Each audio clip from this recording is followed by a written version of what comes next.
હવામાન વિભાગની આગાહી અનુસાર રાજ્યભરમાં ધોધમાર વરસાદ વરસી રહ્યો છે, તો અરવલ્લીની ગિરિમાળાઓમાં ચોમાસાની ઋતુમાં સુંદર દ્રશ્યો સર્જાયા છે. કુદરત સોળે કળાએ ખીલી ઉઠ્યું છે. સ્ક્રીન પર આ દેખાતા દ્રશ્યો અન્ય જિલ્લાના નહીં, પરંતુ સાબરકાંઠા જિલ્લાના છે.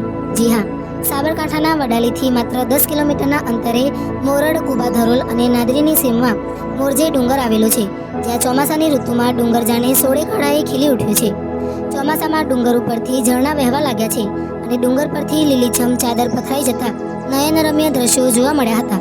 આ મોરજે ડુંગર પરથી ઝરણા વહેતા થતા હાલ તો આ મોરજે ડુંગર પર્યટકો માટે આકર્ષણનું કેન્દ્ર બન્યું છે.